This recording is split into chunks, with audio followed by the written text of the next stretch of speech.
On my door, a dull brass plate says, Private Detective. The few friends I have call me Carnby.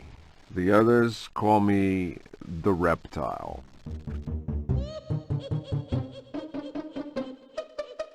In just a few videos, we've journeyed across horror and gaming, and now we come to a game that begins to form what one envisions as survival horror. A haunted house to explore, fixed camera angles, inventory management, tank controls, and an emphasis on suspense. While its graphics are dated by today's standards, the game still manages to carry along with only a few archaic trappings. The tale begins in 1989, with Frederic Renault entering Infogrames in France. Looking for an internship, he brought his own demo showing off a custom engine. Getting hired as project lead, his demo would become Alpha Waves, itself becoming one of, if not the first, 3D platformer. The success and drive for 3D would brew for a few more years until in 1991, Renault showed off his proof of concept. The first area developed for showing off was the loft from the start of the game. It was well received and work continued. I won't get into it much here, but stress from his personal life with a pregnant wife, as well as stress from developing the game, would begin to take a toll on him. You can even see that he was removed as a producer from the game's intro credits,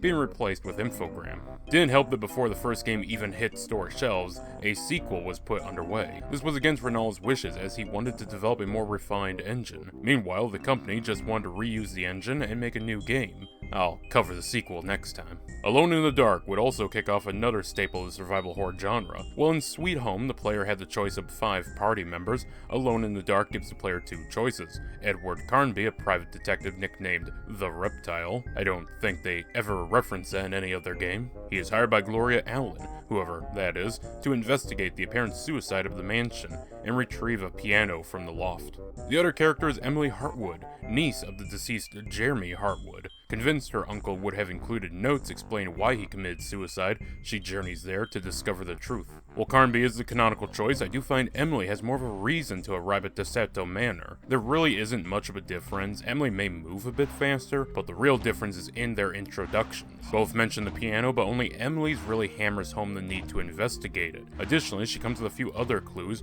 on where to search in the manor, outright explaining where a hidden door is. Now, the version I'm playing is off Steam, and this is of note because it's with the CD variant of the title. Largely speaking, it's not a huge change. The two biggest are the music, which has become more orchestral. It's no Resident Evil director's cut mishap, but it is different. I can't say I really prefer one over the other.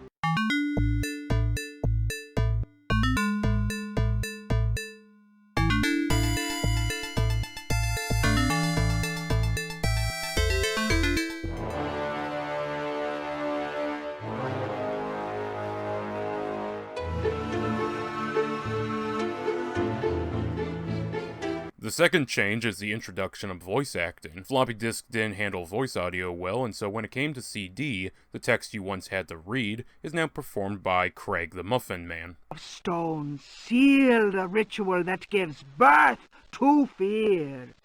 Cthulhu Futang! Cthulhu Futang! Ayah! Ayah! Honestly, most of the voice acting is fine. I hear the French is better. Just some stick out as either very hammy or very monotone. That all said, there's no real game-breaking changes committed, and so you can start the game with little to no trouble. Now, this intro might look dated, but when this came out, it was mind-blowing. The original idea was to utilize photos the 3D models would navigate around. This was instead swapped out for the pre-rendered backgrounds that would become yet another tradition carried forward even to this day. Arriving at the manor, we get a pretty lengthy sequence of following our chosen character through the building and up to the loft. The game may be old, but the design of the house still holds up. Without spoiling much, there's essentially 4 floors: the loft, the third, the second, the first, and the cellar. While something like the Spencer Mansion is more wide, this game is more tall. It's rather expansive in its own right too, with many side rooms to navigate. Up in the loft, if you investigate the piano, you'll discover a note that is Jeremy's suicide letter, and you might remember Emily remarking about the closet being in front of the window. They are coming! I have freed hellish forces, and now the price must be paid. Desato is the prey of evil. The sun has set. They will find my body, but will not have my soul. If this is your first time, you more than likely didn't react in time, and this bird dog demon bursts through, attacking you and likely killing you, or else the zombie Jesus did you in. What you may want to do is search the chest and recover the rifle, and then try to shoot and probably fist fight the enemies. This is made difficult as Alone in the Dark predates the North American release of Resident Evil. That was the one to implement the soft lock that the majority of fixed camera games would utilize going forward. Unless you're Alyssa, but in that case you had a crosshair indicating if you had a shot lined up. None of that is present here, even your actions are of a more archaic time. Instead of running into objects to push or spamming one button to wall hump, the player must instead go into their inventory, select action, and select the type of action they wish to use. Search Open will do just that, allowing you to retrieve items and open chests. Close, I never really used. It allows you to close doors, which wasn't useful, and I couldn't get to work half the time. Fight enables the game's surprisingly deep melee combat. Left and right deliver punches, with the left being a faster jab. Meanwhile, up and down deliver a kick, a bit different depending on your choice of character.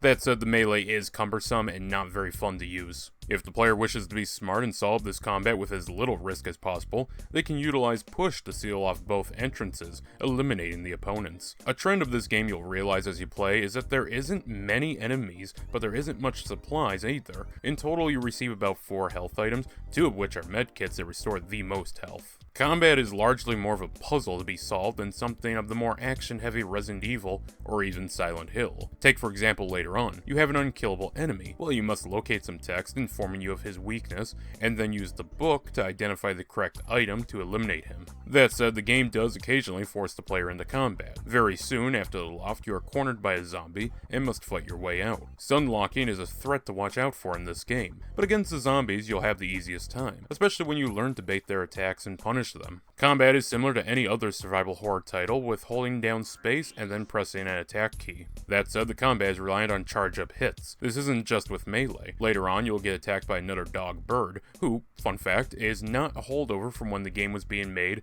as a Call of Cthulhu licensed product. It's actually Reynolds' first design, and it's also one of the hardest enemies in the game. It's such because of its speed and the lunge attack it does. You either have to reliably time your melee, which again is hard because you have to charge it, or use one of the 2 rifle rounds. Also hard because the game requires you to hold the up arrow a solid second before your character shoots. You can get used to it, and with the enemies being melee focused, you won't easily be spammed to death unless you're cornered. Not like if they had guns and came in hordes. Additionally, you can sprint, but it's very unreliable here. I swear it's not my keyboard, as it worked mostly fine in the 3rd game. Instead of holding, say, shift, you have to double tap your up arrow. This just refused to work many times, resulting in my character skidding forward. So after likely dying once due to surprise combat, once to the floor falling out, and once to not having any more rifle rounds, even though they look like shotgun shells, you'd think maybe the game would take it easy on you. Not really, as it hits you with 2 unkillable enemies blocking the stairs. No attack hurts them, and their combo is capable of taking out huge chunks of health. This is where you need to learn that the game offers multiple actions on items. If you search the bookshelf upstairs, you get a book to read about Medusa. Then when you pick up a vase, you can throw it to shatter and nab some mirrors. These have the use action, and when placed before the opposing statues,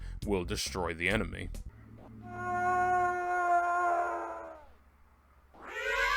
Yeah, the game likes not telling you about actions. Well, these are all item dependent, and so anytime you pick something up you may investigate and find it. There will be some annoyances with this later on. The loft and 3rd floor really serve as tutorials, or I suppose a trial by fire.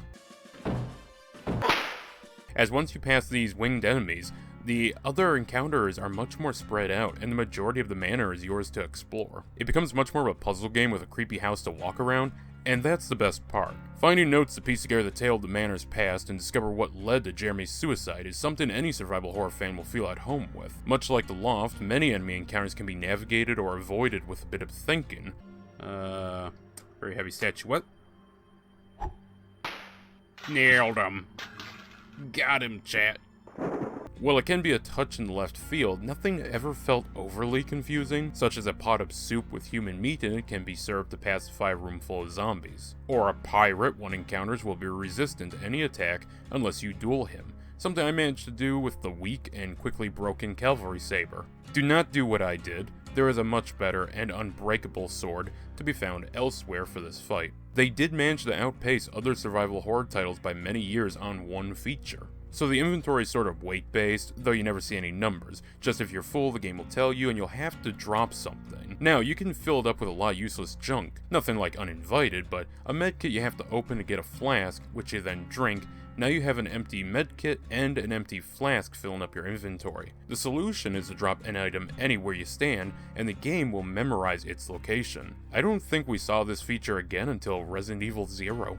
Oh, and do be careful navigating the manor. It features plenty of insta-death locations, so be sure to drop saves aplenty. One annoying feature is the inclusion of unkillable enemies. Sure, you can blast a zombie or duel a pirate, but kicking a rat or spider is simply too Herculean of a task. They can't even kill each other. Also, I know I complimented the environments, and the models are lacking in much detail, besides an awesome mustache, but I did enjoy spotting a few animation details. In most tank-controlled games, a character simply walks in place and rotates on the spot. In Alone in the Dark, they rotate, but they turn at the shoulder, as one would when turning around to look at something in real life. Now, the story is pretty fun, despite only being delivered with books and notes. That said, if you'd like to avoid spoilers, just head to the timestamp on screen, and I will search for you there. So the first bit of text you'll find of Jeremy is likely to be his ramblings and more over-the-top narration. This can perhaps give a poor opinion of the voice acting in the game. His tone and cadence is solely brought on as this is from the end of his descent into madness. Earlier entries, you find him much more calm and collected. Unless I, Jeremy Hartwood, can find a way to send him back to whatever hell he comes from. But through the notes, he recounts the hauntings and spectral visits he suffers. It's actually really good voice acting when you look at it as a whole, and not just pick one part from the end of his journey. Now, the full story starts all the way in the age of piracy around the 17th century, with the ship Astartes and its captain Ezekiel Prext. He's out not only kicking ass and taking booty, but also horrifically killing any captives. However, one day he is captured by the English and dragged before a court in Wales. This is all described by his companion, Elijah Smith, who is also known as Captain Ellie Hell. Found guilty, an escape plan is hatched and executed successfully. Now free, Prext sails for the Caribbean in search of a way to escape death. Around there, he would pursue voodoo and ancient Aztec rituals. Though Smith expressed his doubts, he does recall a tale of Chuck, the Glizzard Slitter. One drunken rant, he mentions how, when off the coast of Florida, he watched Prext wander off into the swamp, coming back later on and saying, "'Tis the devil that guides us now, me mateys." From that point on, the Astartes brought in treasure after treasure, making them feared and rich. The next day, as you may have guessed, Chuck's body was found with a dagger plunged between his shoulder blades. Chuck's face was fixed in a ghastly grin. Molten lead had been poured down his throat. Despite the attempts at secrecy, the Corsairs fraternity noticed that despite his riches, Prext wasn't paying his taxes to them. An execution was attempted, but to no effect, though it doesn't detail what exactly happened, just that afterwards Prext set sail for Florida and landed near what is now New Orleans. Remember, this timeline takes place before and after the Louisiana Purchase, so keep that in mind for any location data. Leaving Smith with the ship, Prext headed off into the swamp with a few men carrying large chests. That night, the sounds of gunfire and screams could be heard. Arriving back, Prext claimed to have been attacked by alligators. Deciding to retire, the booty was handed out to the crew, and Smith was made the ship's captain. It's here Prext introduced a man, dark as night. He said to call him Keith. All at once, I noticed a tall man dressed in black. Prext introduced him to me. "Here's a hearty mate. You can call him Keith. Many a tale he could tell." Prext laughed loudly and held up a roll of parchment. "And his hideout, none better." So Smith now captained the ship, and Prext went on his own adventure. However, the exact fate of Smith isn't exactly known. "I'm leaving you only because I found a treasure more precious than the purest of gold." Keith spoke to him then. "It is midnight. They are ready, and we must go." The stranger turned his cold eyes on me and said in a soft, chilling voice, "Sometimes Prext talks too much. Forget what he just said, and maybe you'll live."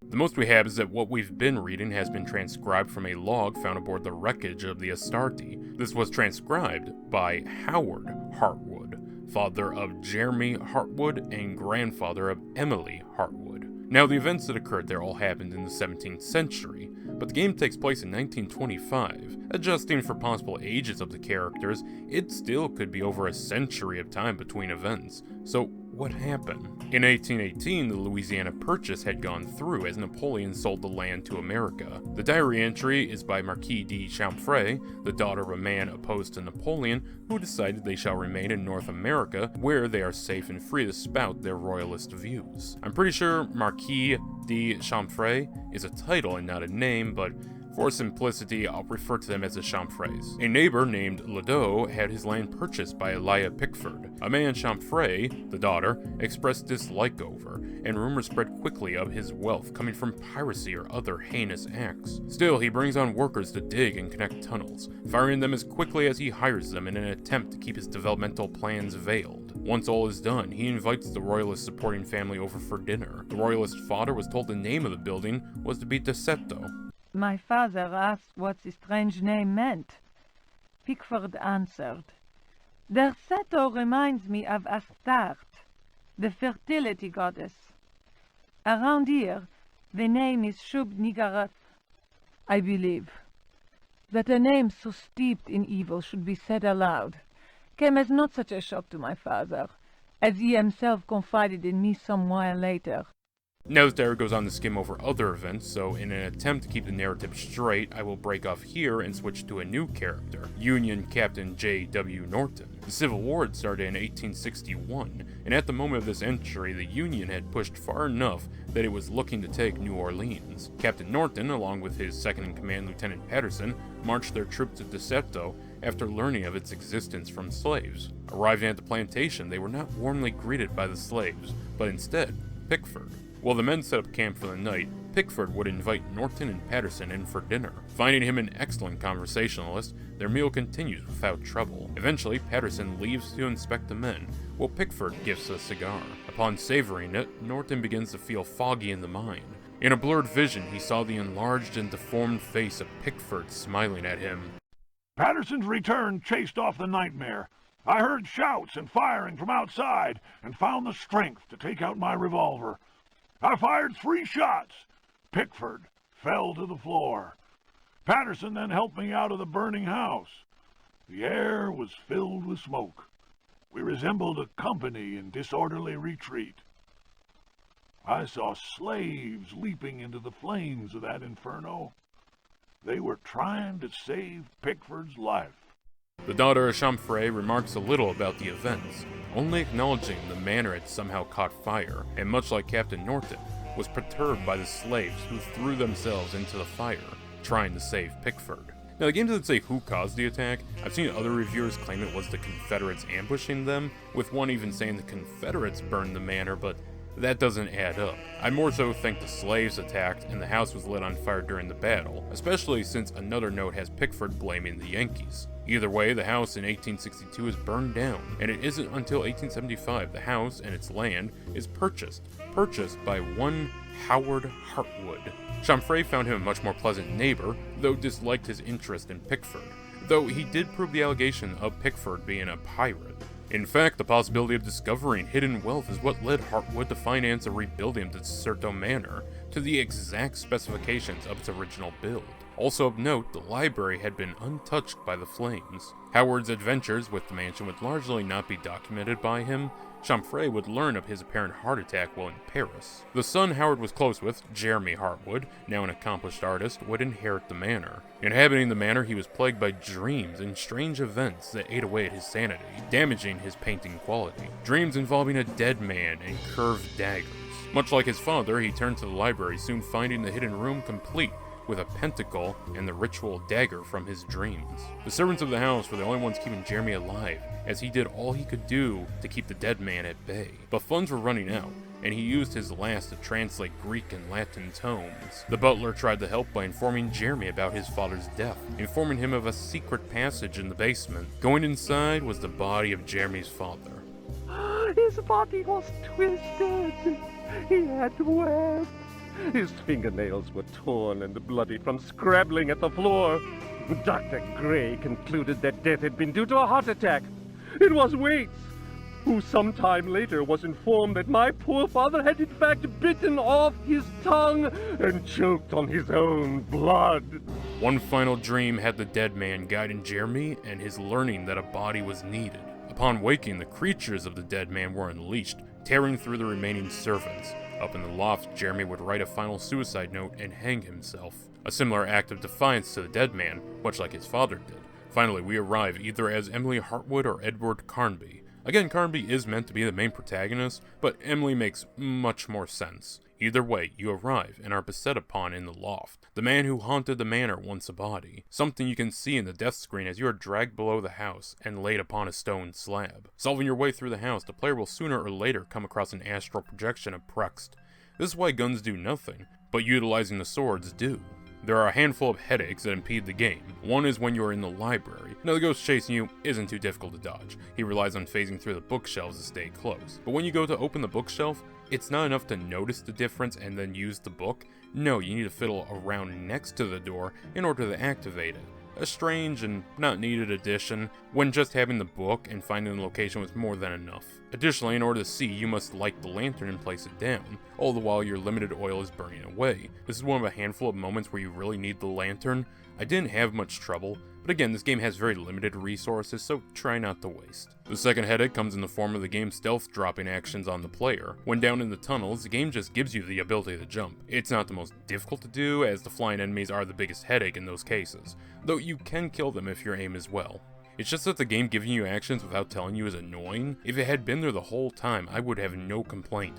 But it's there, and then it's gone. Also, this segment is just way too zoomed out. It starts looking like Doom 1 on the GBA. Finally, you make your way to the bottom, where a giant tree stands in the water. Sat within it is the body of Pickford, who you also know as Ezekiel Prex. Turns out the slaves under his control had rushed his wounded and dying body below the manor as it burned. This whole time he had been trying to break and capture a victim to possess their body. The actual boss fight is pretty simple. Dodge the enemy that spawns, as well as any fireballs launched by Prex. Placing the talisman you retrieved in the library down will open him up to the lantern. Leaving him to burn, you escape out the front door and drive off with a joke scare.